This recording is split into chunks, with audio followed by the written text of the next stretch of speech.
ndenge nini mutu azali congolais te ba adopter na Paris ba adopter na mboka moko ba ye na Kinshasa komi congolais a combien plus fort mutu yo abotami na Kinshasa to abotamaki à l'étranger papa na azali belge maman na azali congolais mabeza wapi depuis Kinshasa depuis mboka o exista balobi ebele que président congolais nanu alekate o pena azali de père et de mère loi Tchani ekota to ekota te po ekozwa bato ebele ba double nationalité akenda kotanga na France akenda kosala boye akenda tala mboka. Maintenant, dites-moi, quelqu'un qui a un père grec, italien, israélien, une mère zambienne, une femme tutsi burundaise, rwandaise, en quoi il est connecté à la République démocratique du Congo? Simplement parce qu'il habite la RDC? Nous disons non, il n'est pas éligible pour être candidat à la présidence de la République. Il ne doit pas devenir un précédent dans l'histoire de la RDC où un étranger, ça expose le pays à des risques énormes. Aux de père et de mère, de père, mais aux de mère, mais bâti place wana simé en utaramboka. Asali makamnengeze osengela. Yo landaki moise katumbo nani. Politique a évité. Vision azana ngote. Débat asala kate. À part mbongo landaki bonani. Politique a évité. Vision azana ngote. Débat asala kate. À part mbongo landaki bonani. Débat asala kate. À part mbongo landaki bonani. L'autre est comme la bateau distraction, distraction, bateau belé, distraction. Est-ce que ça distraction? J'ai proposé, avec la collaboration de Honorable Nsingi Pouloulou Cerveau Pichu, que tous les Congolais sont égaux et ils ont droit à tout dans leur pays. Ces Congolais-là, ils peuvent être des pères et des mères, des pères ou des mères, des Congolais apatrides devenus Congolais, ou même des étrangers naturalisés Congolais. Tous, nous sommes égaux devant la loi et nous avons droit à tout dans notre pays. Tous ces Congolais peuvent être des ministres des sports, des présidents des clubs de football, des hommes d'affaires, des professeurs, des médecins. Ils peuvent tout faire dans leur pays. Mais pour protéger la souveraineté nationale et l'intégrité territoriale de la RDC, nous allons réserver les fonctions de souveraineté exclusivement aux Congolais d'origine, nés de pères et de mères Congolais d'origine. Et ces fonctions de souveraineté sont bien déterminées. Quelles sont ces fonctions? Président de la République, président du Sénat, président de l'Assemblée nationale, le Premier ministre et les ministres régaliens, c'est-à-dire finances, justice, défense, affaires intérieures, affaires étrangères, les hauts commandements militaires de l'armée, c'est-à-dire les généraux qui font la guerre là. Nous voulons nous assurer qu'ils vont défendre le pays et pas prendre les informations données aux ennemis. Les hauts commandements du commissariat général de la police, aussi les généraux au niveau de la police. L'administrateur de l'Agence nationale de renseignement de la NER doit être aussi de père et de mère. Le directeur de la DGM, de la Direction générale des migrations, les gouverneurs des provinces et leurs adjoints, et le gouverneur de la Banque centrale du Congo, le président de la CENI et les ambassadeurs de la République démocratique du Congo à l'étranger, parce qu'ils représentent le chef de l'État et la politique étrangère du pays. Amen. Et enfin, nous allons aussi verrouiller les épouses et les époux de tous ceux qui occupent ces postes de souveraineté. Et je vais vous dire pourquoi. On n'empêche personne d'aimer un étranger ou bien une étrangère. Et les Congolais sont très accueillants. Si vous nous amenez une femme française ou belge ou italienne, ce sera notre belle-sœur et nous allons l'appeler belle-sœur nationale. Mais sachez que quand vous avez une femme comme ça, pendant que nous l'acceptons comme la nôtre, vous pouvez tout faire au Congo, occuper tous les autres postes, sauf les postes de souveraineté. Parce que ces postes-là sont verrouillés pour des raisons de sécurité nationale, exclusivement aux Congolais nés de pères et de mères congolais. Maison Kati, Ezaya Bana ya Congo. Maison Kati, Ezaya Bana ya Congo. Maison Kati do, Ezaya Bana ya Congo do. Maison Kati do, Ezaya Bana ya Congo do. Tozana ba projet belé. Ezanango naturel. Mwamba papa, wana makasi ya papa Tanga bio, isuki sae, pommade élargissante. Pona papa pirito. Bébé pioche ba produit ya Maison Kati yango wana ekanga. Maison Kati a memeli biso ba produit naturel ya bien oye ko traiter nzoto na biso malamu mingi koleka. Plus de détails, kende na Kintuka Pêcheur, avenue Maindombe numéro 99. Référence Carrie Grèce.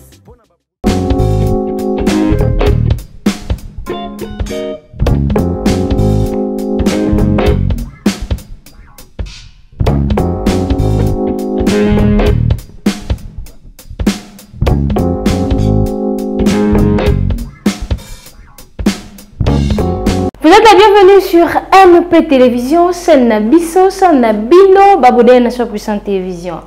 Merci de nous avoir choisi Nation Puissante Télévision, chaîne Nabino, ou Informacabino en temps réel. Merci na nouvel abonné à Nation Puissante Télévision.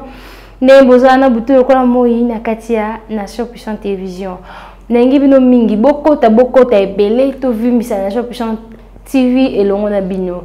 Bino watu bokoti sika awa na kati ya Nation Puissante Télévision na signaler bino na zo rappeler bino bo activer ba cloche ya notification na bino une fois to balancer vidéo vous allez la première ya ko recevoir ba notification en tout cas merci beaucoup. Baike o baye mingi sika na rappeler bino po batu tozala bango kala bayebi déjà ningileka na kati ya Nation Puissante Télévision.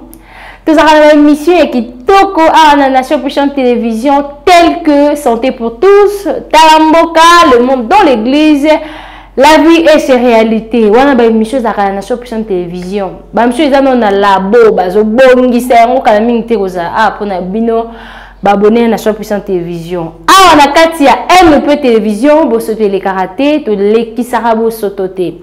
Vous servir, c'est notre devoir. Pour servir bino, ils ont vraiment devoir na biso. Bo sa biso confiance. Bo pour na biso ndega bo poni biso.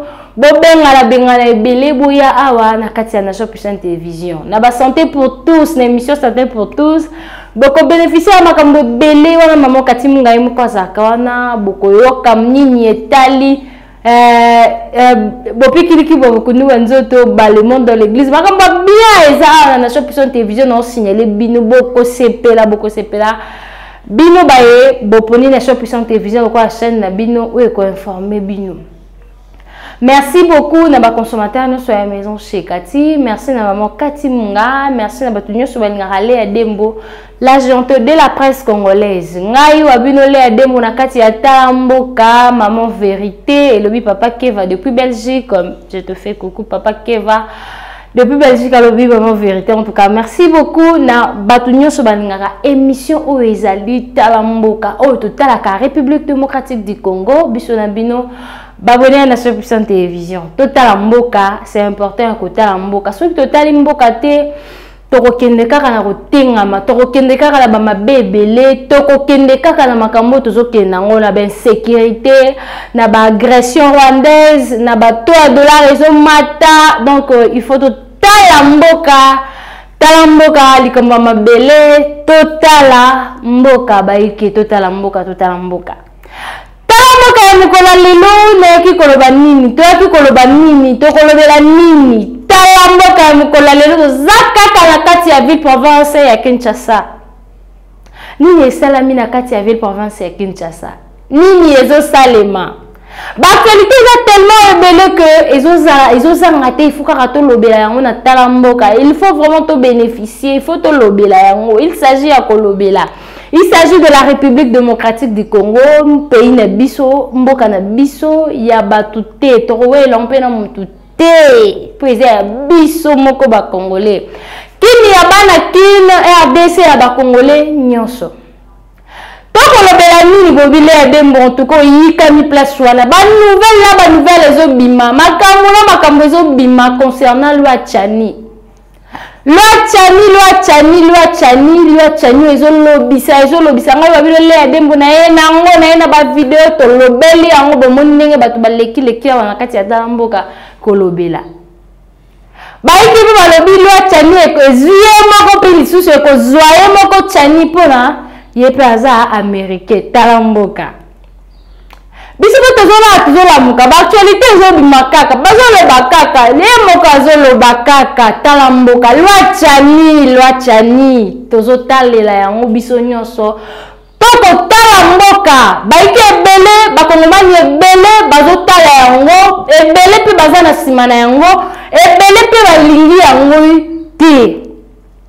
Depuis Kinshasa ezala Kinshasa, depuis mboka oyo exista balobi ebele que président congolais nanu aleka te oyo pena azali de père et de mère. Loi Tchani en tout cas ememi makambo ebele batraité bato ebele bamiyibi bafingi bato tokokaki te kofinga wana bakongolais na kanda.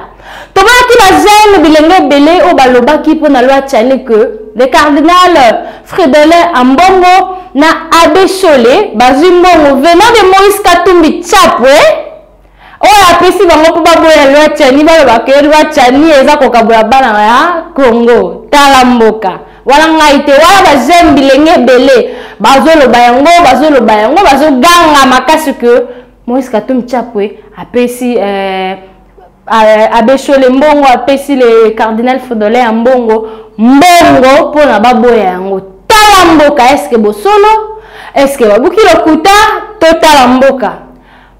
Video ezo circuler, video ezo lobama, video etambolemi ya Papa Tchani l'honorable Tchani na kati ya église aseka akolamusa population oyo ezali oyo esambelaka kuna na assemblée chrétienne de Kinshasa aseka en sigle que Loi Tchani ekobengana baiki ebele te na mboka. Loi Tchani ekobimisa bato ba étranger te na kati ya mboka na bango. Mais Loi Tchani mingi eza wana po to protéger pe ba poste oyo ezali ya souveraineté. Ba poste ba fonction minene elingi vraiment eza na posa te que ba de père et de mère nde ifo bazala wana nde ezali. Donc bato babota na papa congolais mama congolais bakoko na bancentre ne baba congolais bango nde ifo bazala na bokonzi ya likolo. Bango nde ifo ba occuper ba fonction ya likolo lokola président de la République, président de l'Assemblée nationale. Donc ba poste wana nyonso ya minene il faut ne ba de père et de mère ba protéger yango poto batela ekolo tala mboka. Est-ce que loi oyo ezo diviser vraiment bana na nzambe nazo tuna yango nazo loba yango baiki ebele balobi eko diviser bana mboka te ndenge nini moto azali congolais te ba adopté ye na Paris ba adopté na mboka moko ba ye na Kinshasa komi congolais a combien plus fort moto oyo abotami na Kinshasa to abotamaki à l'étranger papa na ye azali belge mama na ye azali congolais mabeza wapi bolukande to lukande que président mususu akoyaka na kati ya République démocratique du Congo ba président bakobandaka koleka toyebaka ba parcours universitaire na bango ba cursus na bango yeba pena aleka wapi asilisa eske azali penza président akoki kovanda na kati ya kiti ya bokonzi na ye tala mboka. Tozolanda biso nyonso tozoyoka Papa Tchani nde azoloba que loi wana eza loi oyo ekosala ke makambo ebele pe e fonctionner makambo ebele pe ekoma bien tozala pe na assurance toyeba pe que non moto azokamba biso aza de père et de mère. Est-ce que c'est important moto akoki kokamba ekolo par exemple epesami ebele Barack Obama adirijaka États-Unis d'Amérique azaki 100% de père et de mère mais adirijaka États-Unis d'Amérique ndenge esengeli ndenge nini boko exiger ba loi wana ba congolais il faut baboya yango tala mboka mokolo lelo en tout cas la vidéo eza kaka o ezolobela Loi Tchani pour Loi Tchani en tout cas na Kinshasa ezopelisa nde moto Loi Tchani ezosala ke bakongomani ebele bakabwana biso tolingi boye te. Est-ce que Loi Tchani yango nde memi désordre baike balobi bamemi biso na kati ya distraction biso tozali na ane ya maponami bango bazwa na baloi bazwa na makambu po babungisa biso tozala te to se focaliser te po na maponami na biso ya année 2023 mais congolais zala mayele yeba que maponami ezali bango pe balingi ke Loi Tchani il faut zala po na République démocratique du Congo bazali bango baboyi pe bazali na bango mais est-ce que loi oyo et quoi apporter quelque chose dans la République démocratique du Congo? Est-ce que loi oyo mais talambuka tolanda papa Tchani kuna na église aseka ndenge ba maman ebele ba papa ebele ba sepeli tango azoloba toboyi te bazala na bango ozana papa belge mama boye bazala mais ba fonction ya souveraineté ba koki ko simba te ba o bazali de père et de mère te suivant. J'ai proposé, avec la collaboration de Honorable Nsingi Pululu Servo Pichu, que tous les Congolais sont égaux et ils ont droit à tout dans leur pays. Ces Congolais-là, ils peuvent être des pères et des mères, des pères ou des mères, des Congolais apatrides devenus Congolais, ou même des étrangers naturalisés Congolais. Tous, nous sommes égaux devant la loi et nous avons droit à tout dans notre pays. Tous ces Congolais peuvent être des ministres des sports, des présidents des clubs de football, des hommes d'affaires, des professeurs, des médecins. Ils peuvent tout faire dans leur pays. Mais pour protéger la souveraineté nationale et l'intégrité territoriale de la RDC, nous allons réserver les fonctions de souveraineté exclusivement aux Congolais d'origine, virgule, nés de pères et de mères Congolais d'origine. Et ces fonctions de souveraineté sont bien déterminées. Quelles sont ces fonctions? Président de la République, président du Sénat, président de l'Assemblée nationale, le Premier ministre et les ministres régaliens, c'est-à-dire Finances, Justice, Défense, Affaires intérieures, Affaires étrangères, les hauts commandements militaires de l'armée, c'est-à-dire les généraux qui font la guerre là. Nous voulons nous assurer qu'ils vont défendre le pays et pas prendre les informations données aux ennemis. Les hauts commandements du commissariat général de la police, aussi les généraux au niveau de la police. L'administrateur de l'Agence nationale de renseignement de l'ANER doit être aussi de père et de mère. Le directeur de la DGM, de la Direction générale des migrations, les gouverneurs des provinces et leurs adjoints et le gouverneur de la Banque centrale du Congo, le président de la CENI et les ambassadeurs de la République démocratique du Congo à l'étranger parce qu'ils représentent le chef de l'État et la politique étrangère du pays. Amen. Et enfin, nous allons aussi verrouiller les épouses et les époux de tous ceux qui occupent ces postes de souveraineté. Et je vais vous dire pourquoi. On n'empêche personne d'aimer un étranger ou bien une étrangère. Et les Congolais sont très accueillants. Si vous nous amenez une femme française ou belge ou italienne, ce sera notre belle-sœur et nous allons l'appeler belle-sœur nationale. Mais sachez que quand vous avez une femme comme ça, pendant que nous l'acceptons comme la nôtre, vous pouvez tout faire au Congo, occuper tous les autres postes, sauf les postes de souveraineté. Parce que ces postes-là sont verrouillés pour des raisons de sécurité nationale, exclusivement aux Congolais nés de pères et de mères congolais. Talamboka, toti kotala, bisona bino papa Noël Tchani, ndenge azo loba, ndenge azo expliquer, ndenge azo loba. Quelque part, Batumsou Balobi a raison. Azana raison naïe. Donc, président de la République, il faut à la penza mwana mboka. Premier ministre, il faut à la penza mwana mboka pour assurer la sécurité ba makambo belé. Il faut à la bana mboka, tala mboka. Ba fonction ya souveraineté, ba fonction ya souveraineté. Batu mususu te bakoki ko simba yango tozola muka mutu na mutu bazo subir bamsu bakomi ba ekomi ya babela ekomi ya jalousie ekomi ya makambo belé to mona ki awa ndenge ba traitaki papa Gilles Alingete ki azali congolais te que depuis azaka Gilles Alingete Keita Gilles Alingete la longoli yango azaka congolais te to moni pe pasteur de Mblesi ya ko ba teza lokuta ya azali mona maindo donc tala ndenge makambo ezobima est-ce que tout na mi belé mingi bato balobi ezali vraiment wana pona ko tirer balle pona Moïse Katumbi Chapwe oyo aza vraiment na posa ya ko postuler ye penza akozala wana na ba élection présidentielle tozomona tokoyoka ndenge bato bazoloba maman na Zambien, papa na akuna na Italie soki wapi ba makambo ezobima ba nationalité pona kaka vendaka awa na Congo yango wana il faut à bénéficier il faut comme congolais non ngana lobité ba image ndezoloba ba kongomani ebele baza pour ça ba sepeli na yango que En tout cas, to battre la fonction et la souveraineté, to battre la poste et la souveraineté. Loi Tchani est qui protéger pe makasi ba fonction et souveraineté de la République démocratique du Congo, muto akoki ko diriger yango kaka o azali congolais talamboka.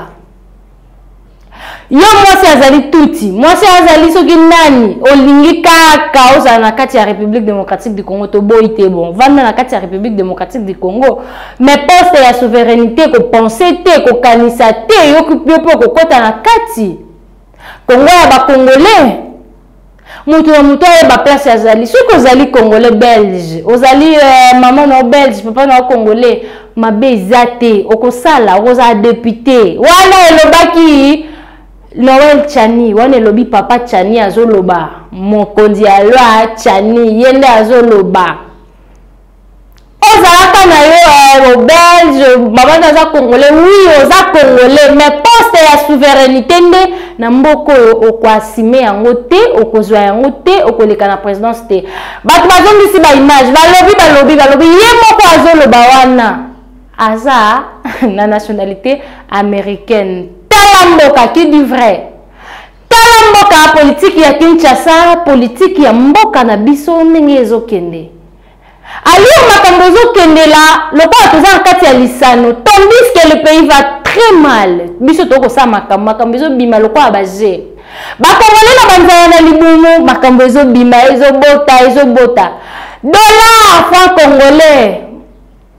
Ezal suna impact te na kati ya République démocratique du Congo. Wana baike, wana bakongomani ebele ba se focaliser na kati ya loi Tchani. Peuple azolela Bunagana kuna na est de la République. Ba Congolais nde baza kuna na Bunagana. O baza kimia te, o bazolala te. Ba maman o baza violé matin, midi, soir. Bilengi o ba perdre espoir, ba yebi ba métier te, ba yebi nini ya kosala te, baza kuna.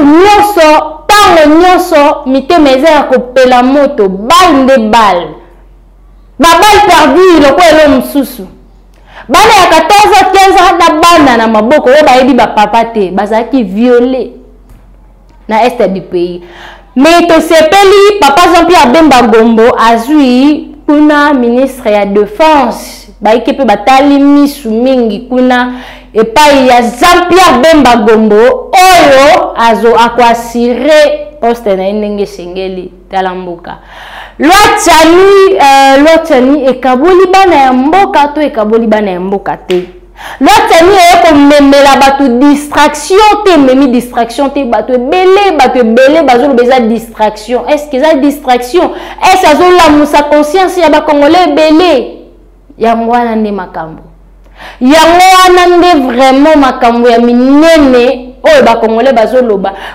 posa baélection bamakambo bali bachanyo ezela nanu ezela ya nini talamboka maponami yango oyo metoyoki loi Tchani ekodomine mwa mokie ekolamusa mpe bato ebele balobi te papa aza na raison te papa azoloba tika aloba tolanda baimage lelo penza talamboka ya mokolo lelo eza kaka makambo etali papa Tchani makambo etali loi Tchani bokoyoka bandeko bayambaki bango epai ya Israël Mutombo ndenge bazotraite Moïse Katumbi Chapwe en tout cas talamboka ndenge bazoloba ndenge papa Tchani moko mpe azoloba concernant makambo yango kaka ndenge ezokendela yo landaki Moïse Katumbi mpona nini politique ayebi te vision azana ngote débat asalaka te apart mbongo landaki mpona nini politique ayebi te vision azana ngote débat asalaka te apart mbongo landaki mpona nini débat asalaka te apart mbongo landaki mpona nini. Maintenant dites-moi,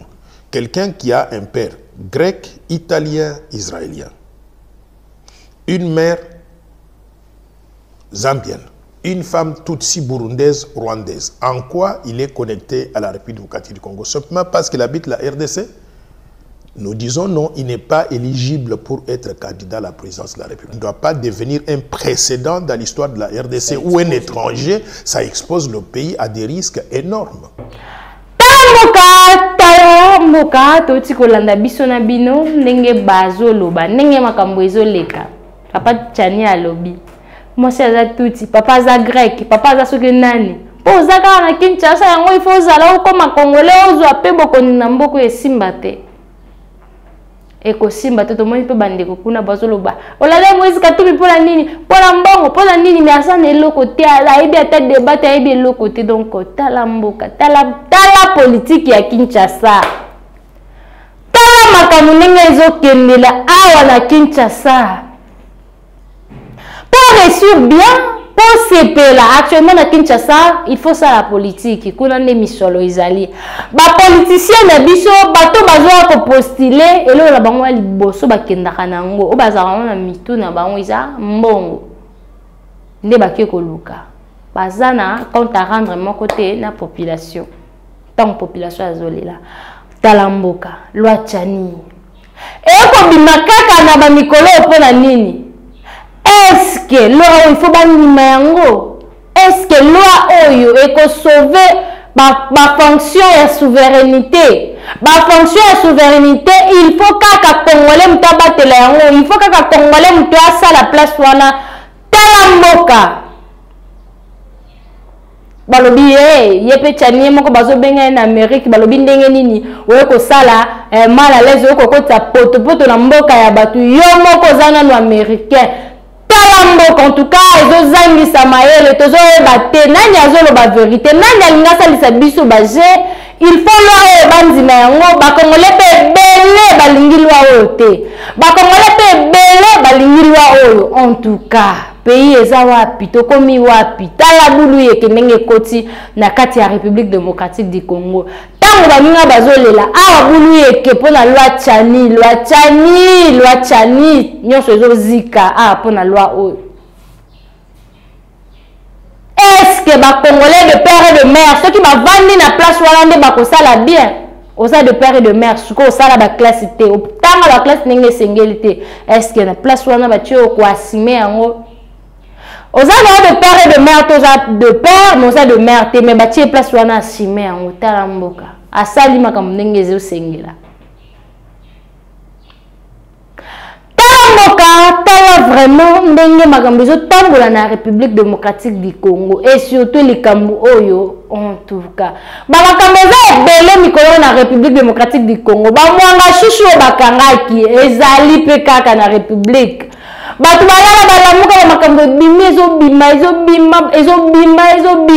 bima mais ezo lemba pe kaka ko bima te bazo ba pete kaka ko peuple azana nzala bazo ba pete kaka ko peuple azomona pasi bazo battre souffrance ya population bango bazo banini balwa na bango bazo tia il faut la respecter bango bazo zela nini ba élection il faut ça les mapo bazo nga ba député po ba bandila ba 10 ans po ba bandila ba mandat yango wana nde wosengi na bango pasi ya population nzala ya population kozanga ya population etali bango te baza na compte à rendre na population mon côté mais nani ya votaki yo nani ya komisaki yo kuna talamboka.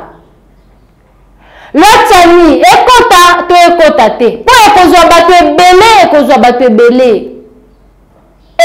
bato ebele ba double nationalité akenda kotanga na France akenda ko sala boye akenda talamboka batu ba jeune ba keti musika bazo traiter banganga na nzambe ba miyibi talamboka. Makambo leka awa na kati ya capitale Kinshasa mulunge Kinshasa malalaise Kinshasa nzala Kinshasa bosoto Kinshasa nyoso bokoki ko imaginer nezo sama na kati ya République démocratique du Congo tandis que kuna na est du pays ba Rwandende baza kuna ba Rwandende bavandi kuna ba Rwandende bazonyokola bato solution yango zomona na te pona loi tchaninde il faut salema talamboka. Otaka Congolais kaka na place wana Congolais nde fa vanda est-ce que Congolais ceux qui peut vendre des pères et des mères nde makambo ko changer na mboko nde akosala ndenge sengeli talamboka.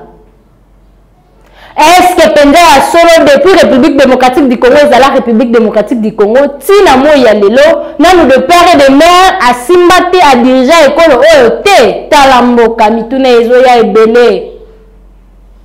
Mituna ezo kitala mitu ebele ko ezo zanga bayano nango.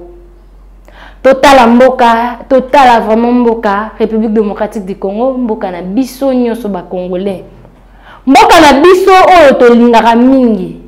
Oh, bakomona pamba bakolula lobi mboka na biso République démocratique du Congo RDC loka makasi plus 243 nde ezomona pasi me population nango ezomona pasi tango bakonzi base focaliser na makambo balwa na bango base focaliser na makambo bango moko bayebi me bakotala population te tango bobelelaka na banzela le peuple d'abord mais le peuple nanu allié te tango bolobaka mingi que le peuple d'abord peuple azolela tango bolobaki que peuple akonyata masango lokola kayas peuple azoluka masango lokola diamant tango bolobaka que nyonso ekoleka na pete eza te beton makasi na kati ya Kinshasa la capitale tokutana bango na tala mboka ya sika na baaktualité ya sika en tout cas pasi na mitema tozala wana kaka concentré ko espérer que nzambe ya ba prophète Simo Kimbangu nzambe ya ba prophète ya minene ya République démocratique du Congo lisuna ezali na kati ya capitale akotika biso te to espérer bien que tout ira bien tôt ou tard Congo ekolata elamba ya sika tôt ou tard ba dirigeant ya mitema malamu ba autorité ya mitema malamu bakoasime ba poste na bango pe bakosekisa lisusu congolais tokosala ba petit déjeuner ndenge sengeli to espérer que ekosimba. Bye bye. Maison Kati, eza ya bana ya Congo. Maison Kati, eza ya bana ya Congo. Maison Kati do, eza ya bana ya Congo do. Maison Kati do, eza ya bana ya Congo do. Tozana ba projet belé, eza nango naturel. Mwamba papa, wana makasi ya ba papa Tanga bio, Soukisa et pommade élargissante. Pona ba papa Pirito, voir clair. FD Purge ba produit la Maison Kati yango wana Tanga. Maison Kati a memeli biso ba produit naturel ya bien oye ko traiter nzoto na biso malamu mingi koleka. Plus de détails, kende na Kintuka Pêcheur, avenue Maindombe numéro 99. Référence Carrie Grèce.